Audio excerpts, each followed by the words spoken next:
today.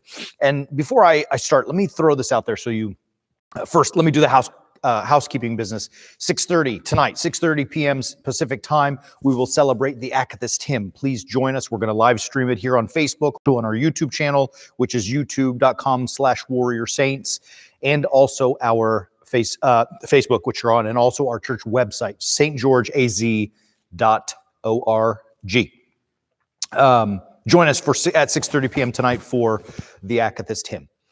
You know, a lot of our ministry, our teaching ministry, is something that we, for the world, it's our small contribution. We call it Warrior Saints, the Warrior Saints movement. And you can find all of that info at warriorsaints.org. You're invited to sign up for the Way of the Warrior Saint Weekly, which is our weekly paid subscription service. And it's biblically based teaching, helping us become strong, independent, thoughtful Christian men and women. That being said, the focus is on practical tools, things that we have, things that we can do and implement in our lives instantly so that we can start living from this moment the way Christ has asked us to live. So if you check that out, you're like I say, you're welcome. We invite you to join us. We're going to throw a few of those pearls this afternoon. Very simple, basic, practical teachings. I'm not really so interested in the COVID-19 virus. It is the monster of the day that we're all contending with. It's serious, but what I am interested in is how do we, as men and women who are striving to become warrior saints, how do we deal with all of the chaos that goes with that? And today it's COVID-19. Tomorrow, I don't know what it's going to be. Yesterday, it was something different. There will always be something or someone to contend with. The challenge that's put before us is how do we deal with it? And the world, in this particular instance, and I do actually think rightly so, has instituted something called social distancing. Social distancing, which you guys know. Go to your homes and stay away from people. Like, let's not, get so close that we have contact that we continue to spread this virus. The hope is that after enough time with as minimal human interaction as possible, the virus will eventually fade out, as it looks like it is doing in China. So that's a great idea. I mean, we don't want this virus to continue, obviously. In the midst of all of this quarantining that we're being asked to do, something's happening to people. I know you have felt it, I'm sure. I know I've felt it. And I know that many people have reached out to me saying, I'm bored. I'm losing my mind. That's why we're doing this. We set up basically a studio in our church so that we can broadcast as often as we can. Because people are losing their minds stuck at home, which is interesting. We're going to have a conversation maybe tomorrow or maybe early next week about the ability to slow down, the ability to turn off, because we're all struggling with it. We're all feeling it like we're so used to being on the go that we can't stop. But the boredom that's plaguing us right now is something that is, it's overwhelming. Like, I have preached to you all, don't go on a Netflix binge. And yet I've been binging TV every night because it's like, oh my God, what am I going to do? Like, I read, I work, I study during the day, and at night I'm like, I got to watch HBO. Like, I don't know what else to do.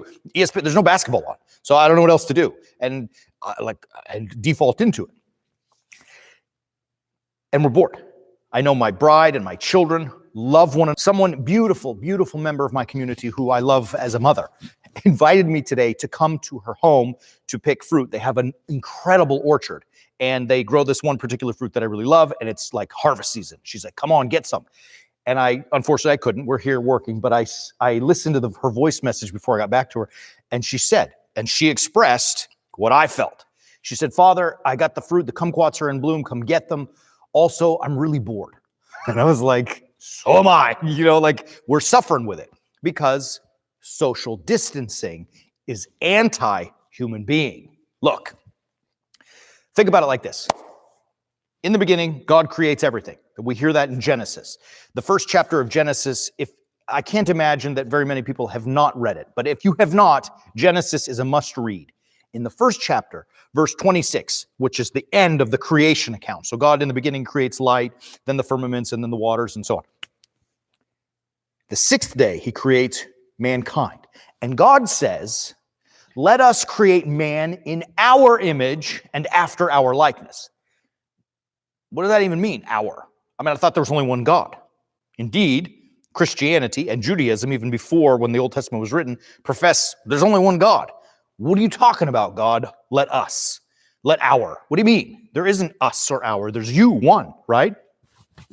The idea behind this, which we talked a little bit about yesterday in our Ask Abuna session, which you can find on Facebook and also on YouTube there. Us, is God speaking as Trinity. So this is Christian theology that in that moment, it's not that there are multiple gods. We don't believe that. There's one God who is three persons, and it is that plural, us, our, speaking that God as Trinity. So when humanity is made in the image and likeness of God, does that mean that we look like him in the sense of hair and eyes and nose and arms and all that kind of stuff? And the answer is obviously clearly no. Nobody knows what God looks like, and nobody knows what the Trinity looks like. It's an impossibility. So what does he mean? Why say that? God is exposing to us that the key element of Trinity is the relationship, the connection between Father, Son, and Holy Spirit in a divine and unbroken and perfect manner. But nevertheless, as far as our minds can understand, God is revealing to us that he, as Trinity, is relation. And we're made in that image. We're made to be like that. So in a sense, do I look like God? I mean, when you look at the icons in an Orthodox church, yes, we're human beings. And we can see in the icon, in the image of Christ and the saints that, yes, they're human beings. But that's not the image that we're made after. We are made in the image of relationship, right? Meant to be together. And now we are being asked to be not together. As we said at the beginning of the live stream, yeah, stay away from each other. Don't share the virus. That's the right thing to do. But it doesn't mean that in the midst of that, we're also not going to go crazy a little bit and be bored a little bit because we're stuck away from other people. Like, it's really, even the secular world gets that humanity has to be together. That if we're not relating with one another, we're not doing things right. We're not right. There's a great movie, I forgot the year, but not too long ago, called Castaway. Tom Hanks is the star. And in the movie, I mean, if you haven't seen it, I don't want to be a spoiler, but in the movie, Tom Hanks is on a boat, they get lost, he gets shipwrecked at sea. It's, Robinson Crusoe type of thing. And he ends up on this island alone. And what he does to preserve his sanity, he finds a volleyball that was lost off the ship, and it's a Wilson brand volleyball. And he takes his handprint, blood on his hand, and he stamps it on the ball, so that it kind of looks like a face, and you see Wilson, the name of the brand of the volleyball on it. And he begins to call the volleyball Wilson, like that's his name, and he communicates with it. He has, in some weird sense, a relationship with it. Now, obviously, the ball did not respond to him, but the character in the movie, knew that if he was alone, he would tend towards insanity. And indeed, if you watch the movie, even once he gets off the island after a certain period of time, he is kind of crazy. He's not what he was. He's different. He's a little crazy because he was not in relationship.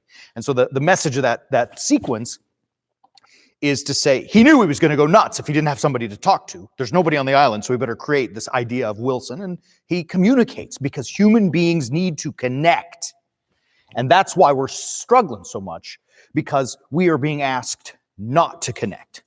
So how do we deal with that?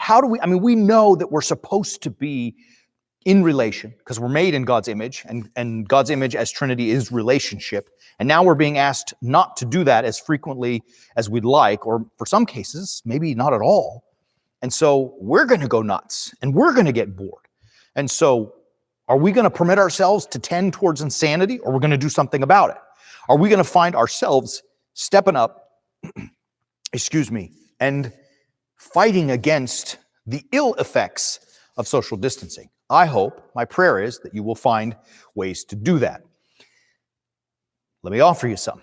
The first thing we're going to talk about is call me. Just call me. So there's a funny story, and like I said, on warriorsaints.org, there's a great video we put out there on the Way of the Warrior Saint weekly series. It always kills me. Like when someone sends me a text, "Hey, Father, give me a call." No, I'm not going to give you a call. I'm not thinking about you. Right now, I'm filming a live stream for Facebook and YouTube. I'm not thinking about you. I'm trying to do my work. If you want to call me, call me. It doesn't mean I don't love you. It doesn't mean I don't like you. It just means I'm not focused on you at this moment. You're focused on me. Clearly, you want to talk, so just call. What's the big deal? Why do you have to send me a text to call you? My response to those text messages are always, you're welcome to call me anytime you like. I mean, it's not a big deal. It doesn't mean I don't like you or love you. I just am not thinking about you at this moment. You are thinking about me. Make a phone call. And guess what? If somebody's calling me right this moment, you know what I'm doing? Not answering it. It's going to voicemail. But rest assured, take great confidence that at the end of this video or when I get a moment, I will call you back. It's pretty simple. Not a big deal. There's no need to instigate a communication with, hey, when you get a moment, call me, right? Just make the call. Great video. We did. It's a great series on it. We even talked about Genesis chapter 1, verse 26 and all the rest of the creation count in that video. It's great. I really encourage you to join us. All of that being said, in these times of social distancing, of quarantine, of perhaps we would even say isolation, our connection to human beings does not need, we don't have the ability to be physically together. We're talking together through a camera and the internet. But your phone works. Make a call. You have a lot of time.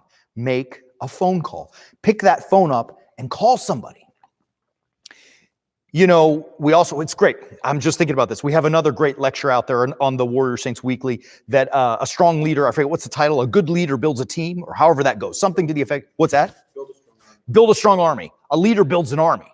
Well, it's about establishing a network. I mean, that's what we're trying to teach in that video. Build your own network, communicate, connect, all that kind of stuff, so that when you need, and when someone needs, there's a connection, a web there of people that can work together. You have time, man. Call your network. Call people. Call your mama. Call your children.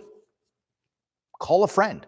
Call someone who asked a favor from you, or someday you may be asking a favor for. You have the time. You have the opportunity. You can watch Netflix and binge all the Marvel series, although you can't. You got to go to Disney for that. But you know what I'm saying? Like, you could binge all you want, or you could make the moment count. You can do something with the time that you've been given. Make a phone call. Call somebody to tell them, I love you. Call somebody to say, what are you doing? Call someone to say, what is going on? And just call, connect with another human being. Even though this relating with one another may be somewhat synthetic in that it's via phone as opposed to face-to-face, it is making the most of the opportunity that we have, i.e. social distancing. We can't physically be together, so connect. Don't waste the opportunity.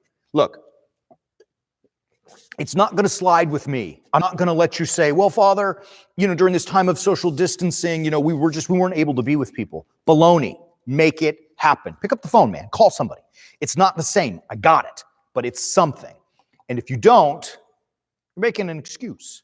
I mean, you are just letting an opportunity slip by. I'm going to talk about opportunity at the end.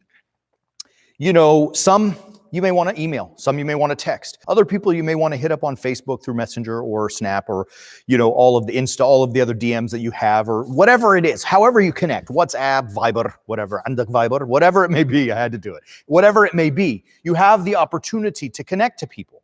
So do it. I prefer phone. I prefer in person, but we're not permitted to do that, so connect by phone. I try to call people every single day. And multiple times throughout the day, I try to, if I have a break, I want to call somebody, check in. What are you doing? How are you? I try to call my mother. I flirt with my wife at least twice a day on the phone. I'm calling in when I'm not in the office. I'm calling my staff to see what's going on. They're calling me. I'm calling friends, just making phone calls to connect to people. I'm rambling at this point, but I'm overstating the point in order to make it. Make a phone call, right? It's important. The next thing, and this one is, it's hard. It's really hard to say hi to somebody, to talk to somebody. It keeps flooding my mind. We did a video on our Warrior Saints Weekly. Look, you can find all this stuff at warriorsaints.org, the weekly. Subscribe to the weekly. You'll find all this stuff in full detail. We did a video called Just Wave.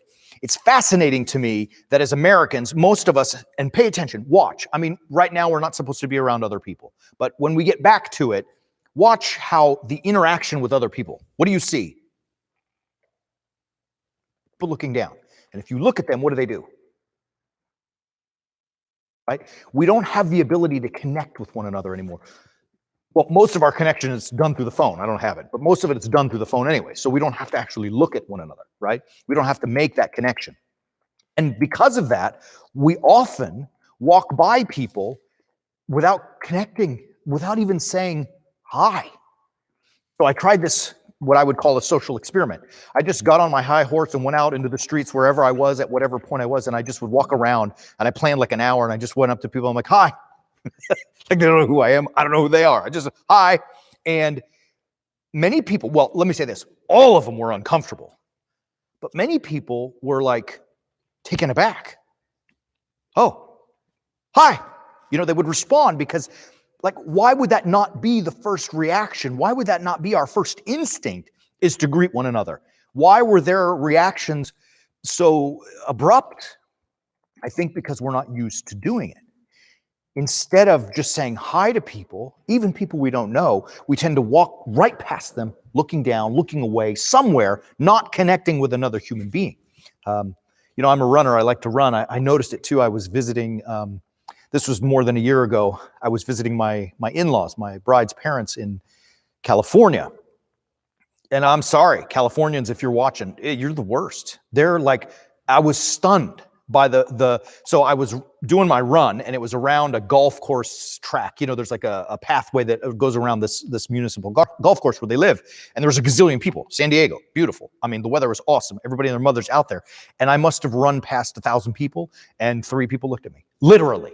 And I got irritated with it. So I'm like, I'm going to mess with these San Diego people. Every person walked by. Hey, hi, how are you? How are you? Hey, what's going on? And they were all like so uncomfortable. All of them. It was bizarre to me. And so I just kind of took it upon myself to say, from this moment forward, and I'm trying hard, from that moment until this breath right now, whenever I see any human being, anywhere they may be, whether I know them or not, I try to say hello. Try to have even a 1-second conversation is more of a connection, more in the image and likeness of God than anything else. It really is. Look, here's another thing too. So we play this game in my family.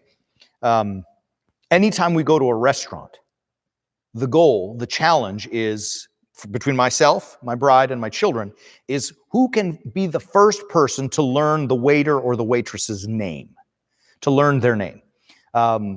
You can either listen, they offer it. If the server comes up and says, hi, my name is, then okay, we all get it at the same time. But the goal was to try to get it first. And my kids were getting better at it than I was. I finally said, I'm not going to lose this game. So when we would sit down, my first statement was, sorry, dear, what's your name? I missed it. And they would say, oh, my name is whatever. Now, a fascinating thing happened because of that. And I'm telling you, there's no such thing as always, but always, in every single case, when we are at a restaurant and I speak to the server or to any other, representative of in that manner, what's your name? And you say, thank you, your name, immediately you are connected. You get better service, they take better care of you, and they smile. They like you. It's better. You become a human being. There's a connection. So first part, call, make that effort. But with people we don't know, say hello and ask their name. It's really not a hard thing to do. And when you name something, it becomes real, right? When you name someone, it becomes a human being. It becomes a they, a he or a she, right? When you name something, there is a connection. The benefits, like we don't name someone because we want to get better service, but that's just a beautiful positive outcome of that action. Call someone by name. Doesn't mean everybody's going to be nice, and it doesn't mean that every server is going to take care of you, the way you want. It just means you are doing your part to connect with another human being. So say hi and ask a name. It's invaluable. Do it on the phone. If you are on the phone with any type of customer service, ask the person's name. I've started this new trick where I say, and very often, hi, Mr. Salami, this is John at whatever. And in the midst of the conversation, you lose it. You lose the name John. You forget, I didn't hear what he said. I didn't hear what she said. You know what I do? I own it. And I say the following. I'm so sorry. You told me your name and I forgot it. Can you tell me your name again? And he will say, sir, my name's John. Oh, thank you, John. Now I got him. We're buddies. You know what I'm saying? Like, Okay, you missed the name. What's the big deal? It happens. We're in a super hyper-connected world. You're not supposed to be able to retain everything. Ask again, but get the name. You do that when you say hi, and now you have that connection. It's so simple, people. It's so simple and so easy. And interestingly enough, it is biblically rooted. We are made, Genesis chapter 1, the first page of the book, man, is telling you that you're made in God's image and to do his business, and his business is relation. Just do it. The last thing I want to say, I'm just watching it. I don't want to kill too much of your day and your time. But the last thing, the way we see the world, the way we look at things. I am in the midst of a renewed study of the Pentateuch, right? Or you may hear the word the Torah, the first 5 books of the Bible: Genesis, Exodus, Leviticus, Numbers, and Deuteronomy. They're called the books of Moses. Often you hear this word Pentateuch, meaning the 5 scrolls, or in the Hebrew canon it would be called the Torah, the law. And in these stories, in Genesis, later, there's a fabulous text. There's a whole story that runs from the mid-30s, Genesis mid-30 chapters, all the way through the end in 50, of the Joseph stories. And the warriorsaints.org, our weekly, we just did this, what did we call it? I forgot what we called it. You choose, what was it? Joseph story? You choose how to see it? Choose how to see it. I think that's what we called it. Choose how to see it. And we talk about Joseph.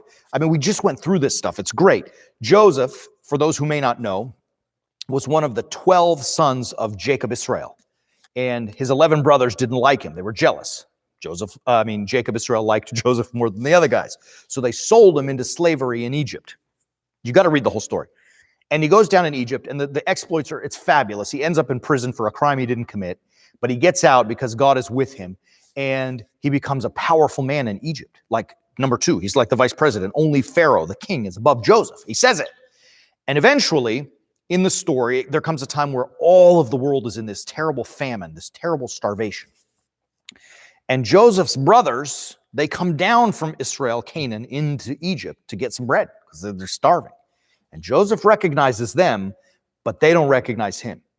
And the story goes, he bluffs them, he plays games with them, he tricks them, go get your father and all of his household, and everybody from Joseph's family comes down into Egypt, and he provides for them. And they recognize that it's him, they weep, they make up, and so on. But fascinating part of the story is that the brothers look at him and they apologize, they repent. They're like, dude, we screwed you over. So sorry, please don't kill us. I mean, because Joseph had that power. We shafted you. Please don't be upset. And he says the following to them, which I've read it 1,000 times, but when I just read it earlier this past week, it hit me in a funny way, in a beautiful way. He said, no, and I'm paraphrasing, no need to apologize, for you didn't send me down here into slavery. God brought me here so that when the famine came, I would be in this position in order to preserve all of our lives. You didn't do it. God did it. He brought me here so that when the famine came, I would be in Egypt in power and have all this extra bread so that I could keep you alive by giving you some of this bread. You didn't do anything. God did it.